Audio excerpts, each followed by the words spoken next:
सबैजनालाई नमस्ते। आज गणतन्त्र जोगाउने आन्दोलनको विषयमा समसामयिक कुरा गर्न मन लाग्यो। हामी यदि गणतन्त्र जोगाउने हो भने गणतन्त्रको मुद्दालाई जोगाउनुपर्छ। यदि हामी राजतन्त्रको विरुद्धमा उफ्रिँदैमा गणतन्त्र जोगिँदैन, यो सम्भावनै छैन। गणतन्त्रको आज मुद्दाहरू कमजोर भएको कारणले गर्दाखेरि राजाका पक्षधरका मान्छेहरूले अलिकता टाउको उठाउने मौका पाएको कुरो सबैलाई छर्लङ्ग छ। तर कुरा के छ भने गणतन्त्रवादीहरूले अझ पनि भ्रमकै हिसाबले गणतन्त्र जोगाउने कुरा गरिरहेछन्। यो गणतन्त्र जोगाउने कुरा होइन। गणतन्त्रमा जनताको छोराले सम्पूर्ण राजनीतिक तपाईको प्रतिनिधि बन्न पाउने र जनताका न्यायका निम्ति उहाँले परेका सङ्घर्ष दुःख सुखमा सबै कुरामा तपाईको चाहिँ कानुन बनाउन पाउने, त्यसलाई न्यायसङ्गत बनाएर अगाडि बढाउन पाउने त्यो खालको र समानताका कुरा, विभेदका कुरा, न्यायका कुरालाई स्थापित गर्ने विषयवस्तु नै गणतन्त्रको मुख्य नारा हुन आउँछ। र राजतन्त्रले सामन्तवाद हिसाबले तपाईको एउटा व्यक्तिले आफू खुसी मनलाग्दी गरेर हुकुम चलाएर जनतालाई दुःख दिएर जनताको आम जीवनमा प्रभावित पारेको खालको मुद्दाले गर्दा त्यो राजालाई त्यो खालका चाहिँ मनमानी गर्ने, हुकुम गर्ने तत्त्वलाई हटाएर जनताकै छोराले जनताकै जनजीवनमा सुधार गर्ने र शासन गर्ने खालको एउटा पद्धति व्यवहारिक पक्षले भन्दा गणतन्त्र त्यस्तो हुन आउँछ।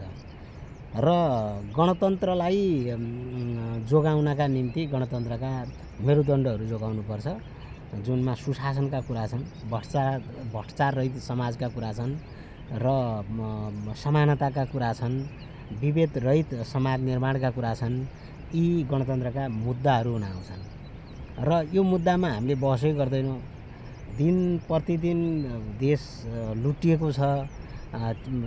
देश लुट्नेहरू रातारात अरबपति भएका छन्।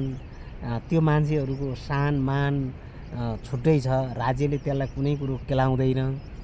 अनि तपाईको जनताले दुःख गरेर दुई छाक खानलाई धौधौ परेर आएका जनताहरूलाई ती लुटेका, काटेका, मारेका, तस्कर गरेका खालका अपराधीहरूले चाहिँ नेतृत्व गर्ने व्यवस्था यो गणतन्त्र हुन सक्दैन। गणतन्त्र भनेको स्वतन्त्र रूपमा जनताको मनोभावना र जनताका मुद्दालाई नेतृत्व गरेर समाजमा ती मुद्दाहरूमा आएका समस्याहरूलाई हल गरेर जाने व्यवस्था हो।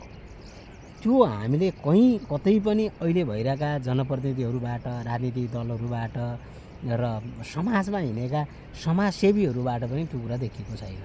हिडन एजेन्डा राखेर समाजसेवाका नाम, एजेन्डा राखेर तपाईँको राजनीतिका नाममा काम गर्ने प्रविधिले गर्दा जनताहरू आजित भएर गणतन्त्रको पक्षमा बोल्न छोडेका हुन्। गणतन्त्र आफैमा अलोकप्रिय खालको व्यवस्था होइन र गणतन्त्रलाई जोगाउनका निमित्त मुद्दा नजोगिकन गणतन्त्र जोगिन सक्दैन।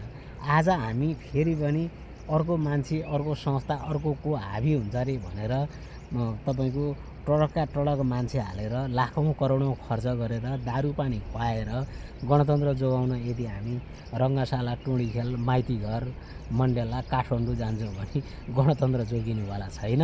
यसमा तपाईँहरू विश्वस्त हुनुहोस्।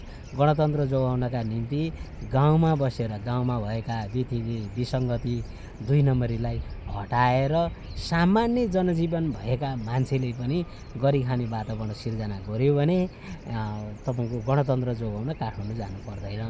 धन्यवाद।